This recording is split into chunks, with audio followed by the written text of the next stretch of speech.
नमस्कार मैत्रिणींनो, विधिमंडळ पावसाळी अधिवेशन 2026 मध्ये मंत्री अदितीताई तटकरे यांनी अंगणवाड्याच्या कायापालट आणि निधीचे नियोजन कसे केले मध्ये सांगितले। जिल्हा नियोजन मध्ये 3% राखीव हा महिला व बालविकास विभागाचा त्या ठिकाणी असतो। त्याच्यामध्ये सुद्धा अंगणवाड्यांच्या इमारती सुचवता येत असतात। या व्यतिरिक्त सुद्धा जिल्हा नियोजन मध्ये स्वतंत्र लेखा शीर्षक हे अंगणवाड्यांच्या बांधकामासाठी आणि विशेष दुरुस्तीसाठी उपलब्ध आहे।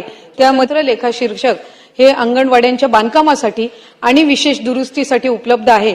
त्यामध्ये संबंधित आमदार महोदयांनी त्यांच्या विधानसभा मतदारसंघातली जी समस्या या ठिकाणी मांडलेली आहे त्यातल्या ज्या सूचना आहेत ते सन्माननीय जिल्हाधिकारी महोदयांना देण्यात येतील आणि प्राधान्य देऊन त्यांच्या मतदारसंघातल्या अंगणवाडी इमारतींच्यासाठी निधी उपलब्ध करून दिला जाईल। त्याचबरोबर बचत गटांच्या संदर्भामध्ये त्यांनी जी काही सूचना केलेली आहे, खरं तर बचत गटांसाठी अस्मिता भवन यासाठी निधी उपलब्ध करून द्यावा अशी त्यांनी या ठिकाणी मागणी आणि सूचना केलेली आहे।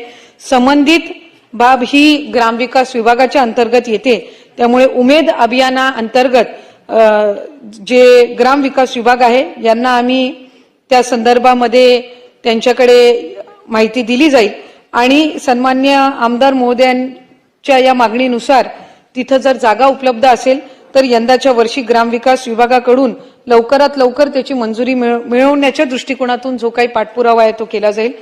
3% मध्ये जिल्हा नियोजन मध्ये 3% राखीव हा महिला व बालविकास विभागाचा त्या ठिकाणी असतो। त्याच्यामध्ये सुद्धा बाब क्रमांक 316 पान क्रमांक 233 अंगणवाडी सेवा योजना अंतर्गत अंगणवाडी कर्मचाऱ्यांचे मानधन सर्वसाधारण बाबी व वेतन यावर कर्ज भागवण्यासाठी एकूण 1734 कोटी 92,73,000 इतकी अतिरिक्त तरतूद करण्याचे ठरवण्यात आले आहे।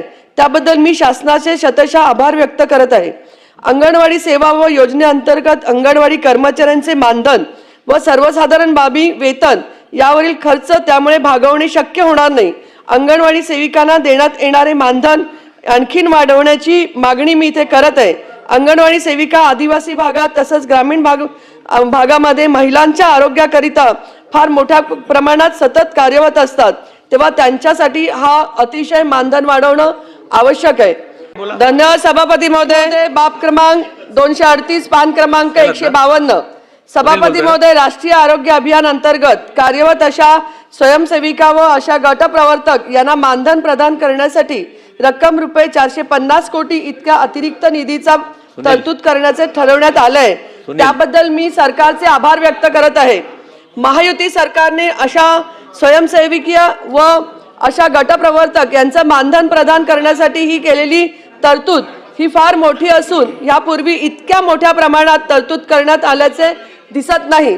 सभापती महोदय, माझी अशी मागणी आहे की अशा स्वयंसेवी सेविका व अशा गटप्रवर्तक यांना देण्यात येणारे मानधन कमी असून त्यात आणखीन वाढ करण्यात यावी अशी मी मागणी करत आहे।